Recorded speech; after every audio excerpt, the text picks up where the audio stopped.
Okay, welcome to the next class. So, we were telling about we want to calculate the slip at which maximum torque occurs. Of course, this can be done by differentiating this and get it, but because we have already developed the equivalent circuit, it can be done in a much more simpler way instead of trying to differentiate it and set it to 0, get the value of alpha. So, I refer to this equivalent circuit, but since I am writing R Thevenin's X Thevenin's, of course, this thing is not there by mistake I wrote JXM. So, it is a simple series circuit. So, I will better redraw it here. So, the Thevenin's equivalent circuit is now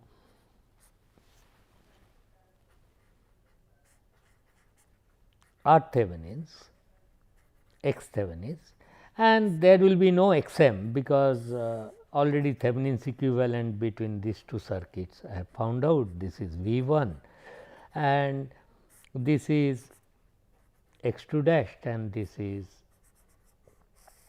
R 2 dashed by S. So, you want to maximize the torque, and what is the torque? You recall I told you that the power in this resistance is PAG, and PAG is also a measure of torque, because PAG by some constant number 2 pi n s gives you torque in Newton meter, or PAG itself in synchronous watt gives you the electromagnetic torque developed by the machine. Therefore, if you look at this equivalent circuit in which I am varying S here. So, torque will be maximum, T E will be maximum when PAG is maximum.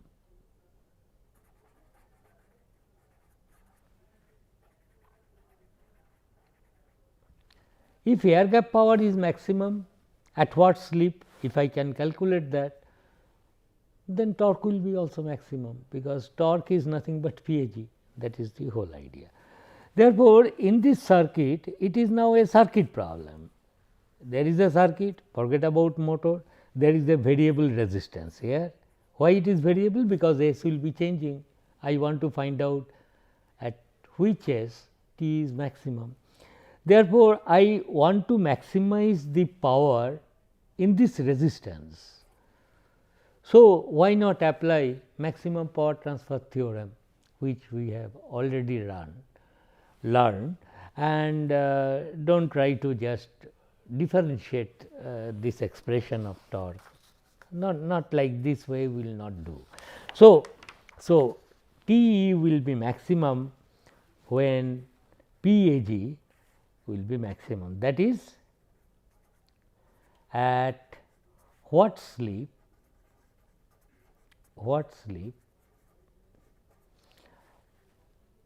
power is maximum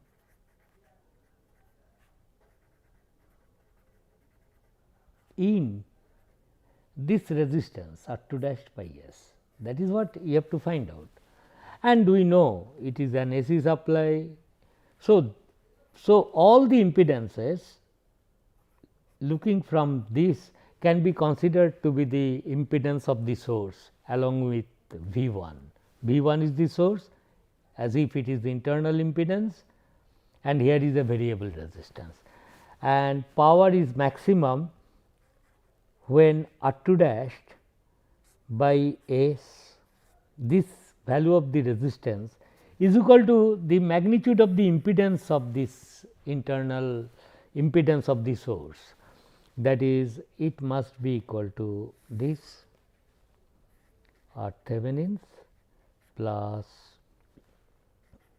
R 2 dashed by S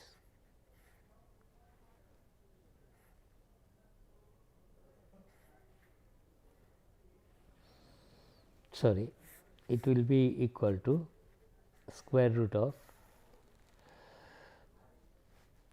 R Thevenin squared plus X Thevenin's plus X 2 dashed whole square.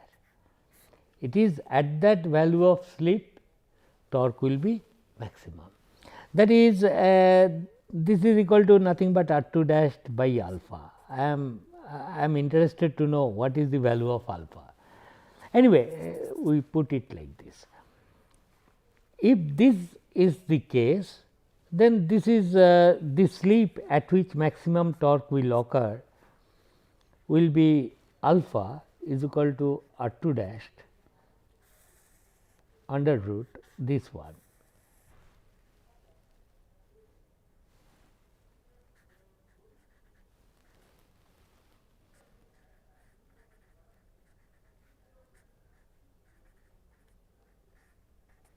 This is the result. In one stroke we get this result, no differentiation. So, at this value of slip maximum torque will occur.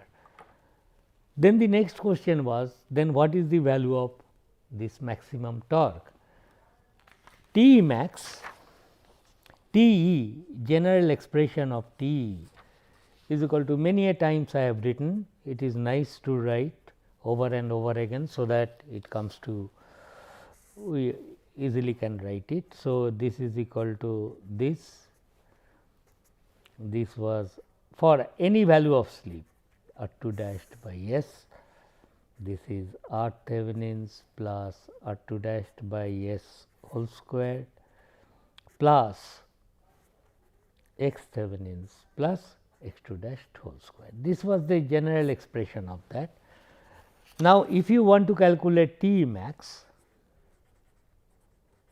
to get T max, put R2 dashed by S, because S comes along with R2 dashed. So, R2 dashed, put R2 dashed by S to be equal to this thing.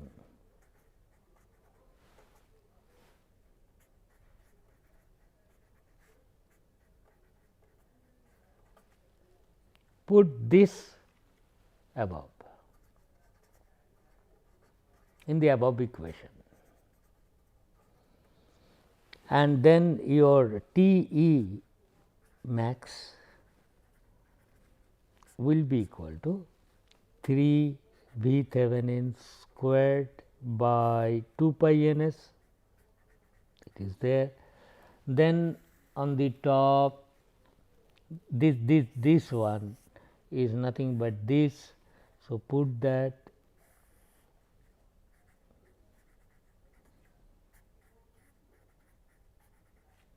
plus X2 dashed whole square divided by R Thevenin's plus this R2 dashed by S, put once again the same thing,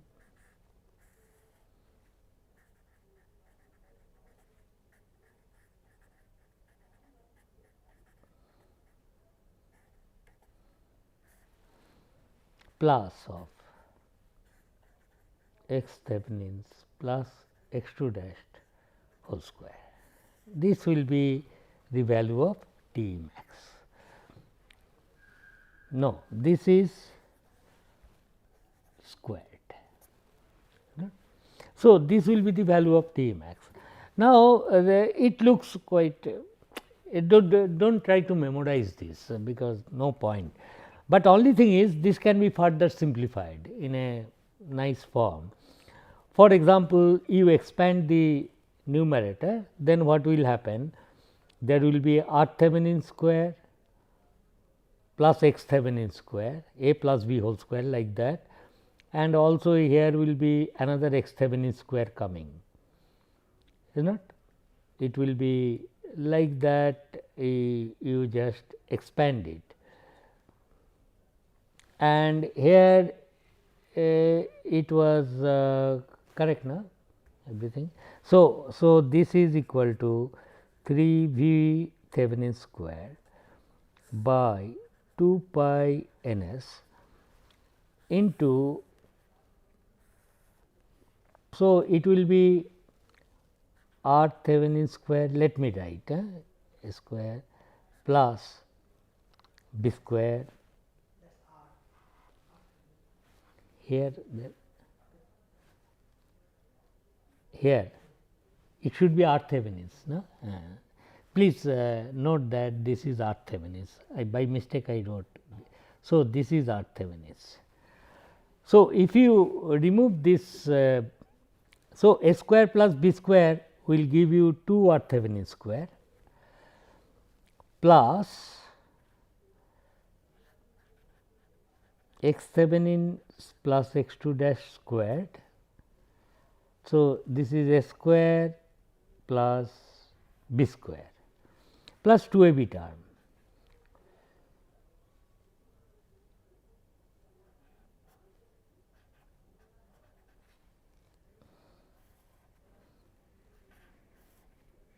It is some routine, I mean simplification, algebraic manipulation, nothing great work, but anyway let us do it in longhand.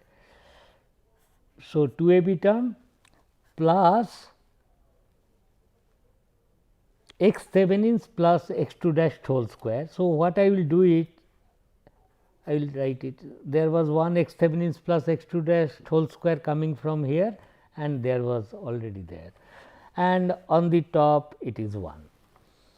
No 1, it is under root this one, R Thevenin square plus x Thevenins plus x 2 dash whole square. Now, what we will be doing is very straight. Now, I know what to do. So, T E max, maximum value of the electromagnetic torque will be 3 B Thevenin squared by 2 pi n s, and you see there is a 2 you can take common. Okay. So, that it will become 4. I will write it like this 2 and this 2 pi n s, and then okay, let me this step let me write. So, that so on the numerator it will be R Thevenin squared plus x Thevenins plus x 2 dash squared divided by this is R Thevenin squared plus this 2 I have taken outside. So, x Thevenins plus x 2 dash squared plus R Thevenins square root of R Thevenin squared plus x Thevenins plus x 2 dash squared. It will be like this, and you know the next step is obvious, that is this 4 pi n s is there. What you do? You bring this numerator term below, okay? Divide both numerator and denominator by this, so that it will become 1 here, and here it will become, if you divide, bring this down, it will be R Thevenins from this, and it will be R Thevenin squared plus x Thevenins plus x 2 dash squared. That is all. No further simplification is possible. This will be this. So, bring this down. Okay. So, this will yield when you divide this term, and this cancels out and R Thevenin. So, this is the expression of the T E max.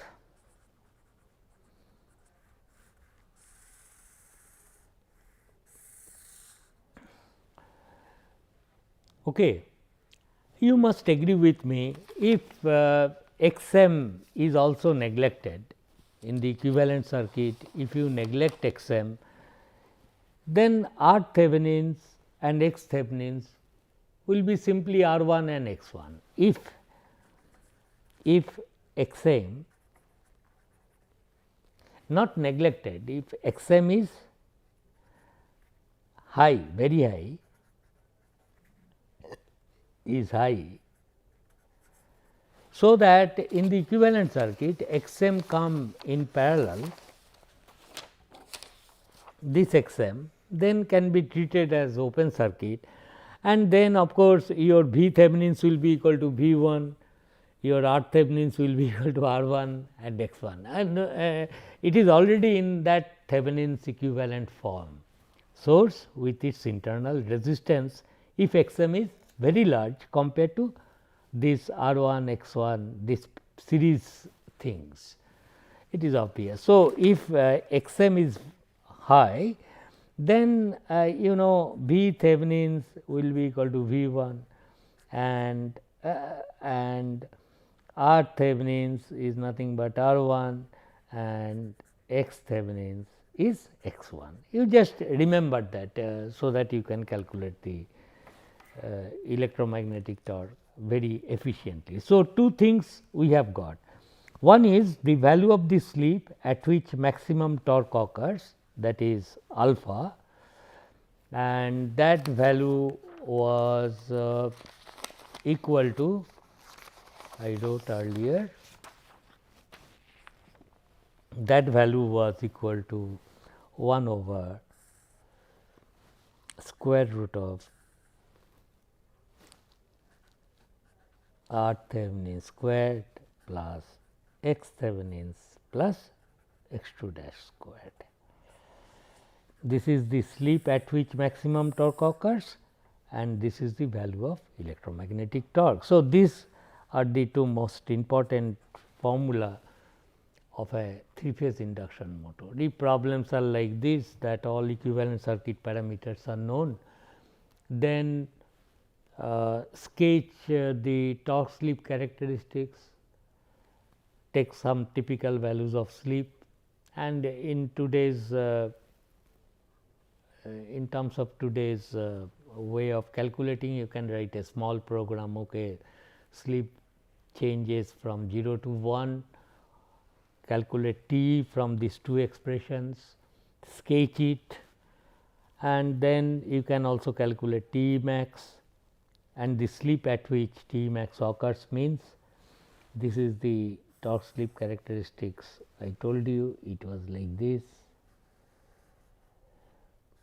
This is S equal to 1, this is S equal to 0, and this is the slip at which maximum torque occurs, and this is T E max, and this of course is the starting torque, T starting. Got the point? This is 0, and if you have drawn like this, then speed is doing this. This is n r equal to 0, I am sorry. This is n r equal to 0 and this is n r equal to n s. Okay. So, for a well designed machine, what I was telling, alpha is of the order of 0.1 or so, and this is the torque slip characteristics. Now, the important things about torque slip characteristics is that you note that the value of the slip at which maximum torque occurs and the value of the maximum torque, these two things, these two are independent of the value of S. These two quantities independent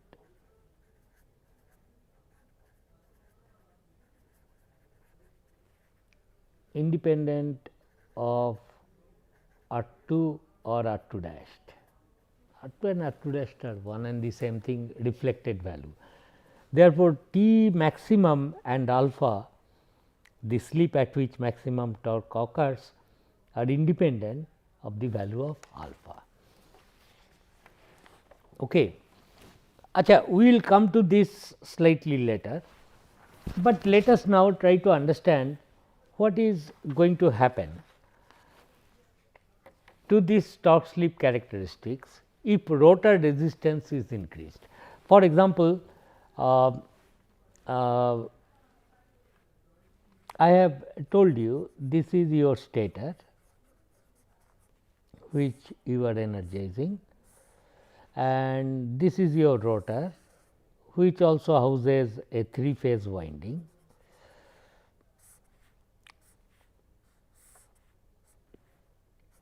And I showed it to be shorted, that is fine, and the torque slip characteristics we now have a fair idea, and this torque slip characteristics was like this. This is slip to 1. Now, and this is T max. The machine in any case can produce this much of maximum electromagnetic torque. Opposing torque you do not know. Okay? It has nothing to do with the load torque, it is machine's capability. If it runs at this slip, it will develop this much of torque. Therefore, your load torque must match that at that point, that is the thing. Now, this is the alpha whose value is about 0.1. Okay. Achha, now, let us do this small thing to understand, to use these torque slip characteristics to understand many interesting thing of the induction motor. This is T. For example, suppose on the shaft of the machine there is a small frictional torque present. Okay. This is T friction. This line, okay, is T friction. Then what is going to happen when you switch on the supply? At that time slip was 1 and we say that this is the starting torque and opposing torque is this much. So, T starting is greater than T friction. So, machine will accelerate, and also do not forget that this side is speed. Always draw these two things to avoid any confusion. This is n r equal to 0 and this is n r equal to n s. So, the motor will accelerate because on the motor two things are acting, one is T electromagnetic, another is a constant value of T friction, and therefore, machine will start accelerating. In which direction? Because T is greater than T friction. So, it will start increasing its speed in the clockwise direction itself. Direction of electromagnetic torque decides the direction of rotation when the machine is operating as a motor. Therefore, speed will rise. Speed is this. So, operating point it was here, then it will move because slip is increasing. At this point what is happening? When it reaches this much of speed, electromagnetic torque is still greater than T friction, it will accelerate. Here also any value of speed you take, machine goes on accelerating. Of course, rate of acceleration depends upon the difference of these two torques, but nonetheless, so long T is greater than T friction, machine will go on accelerating, and eventually it will come here also. Then the difference of torque is the highest, the rate at which its speed is increasing, it will become much more. In fact, if you do some experiments on induction motor on no load it is, and you have switched on the supply, you will find okay, machine is accelerating, then suddenly it is accelerating very fast. Perhaps it is crossing this zone at that time.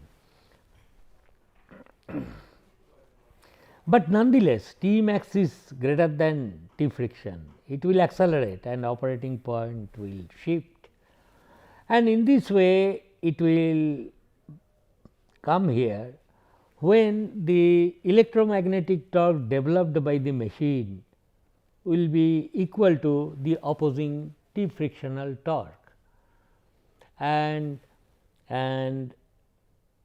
machine will settle there.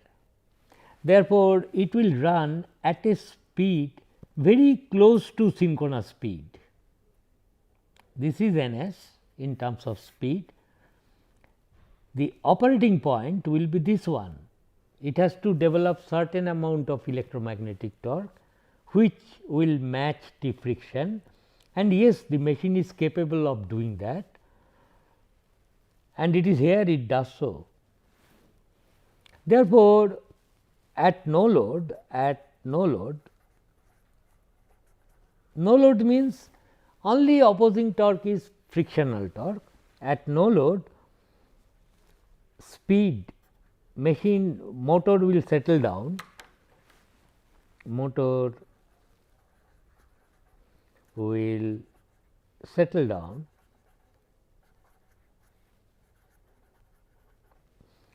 to a speed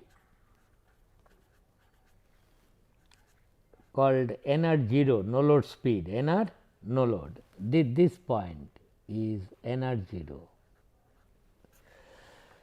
to a speed NR0, where these two torque balances, and this NR is less than, but very close to NS. That is what I want to tell.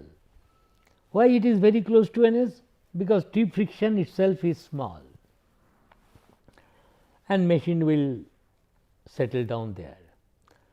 Suppose to give you some example in terms of numbers, suppose it is a 4-pole machine and supply frequency is 50 hertz, then synchronous speed is 1500 rpm. Then what I am telling, NR will be very close to 1500, depending upon, of course, actually how much is the frictional torque, which is very little. Whoever has designed the machine, bearing this, that, he must have taken that into account, and NR may be say 1490 rpm.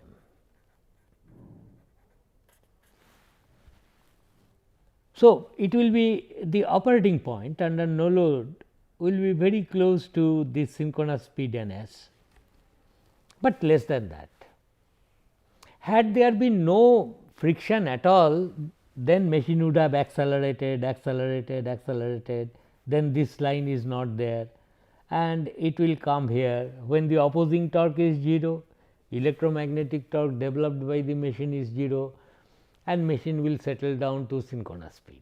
Anyway, that is a very ideal situation. That is why we tell the sleep of the machine can vary from 0 to 1 for motoring mode, and synchronous speed that it will run is not a practical proposition, because there will be always some, however small it is, some frictional torque will be there, and the intersection of this opposing torque and this torque slip characteristics will determine the operating point under no load condition. So, this is no load.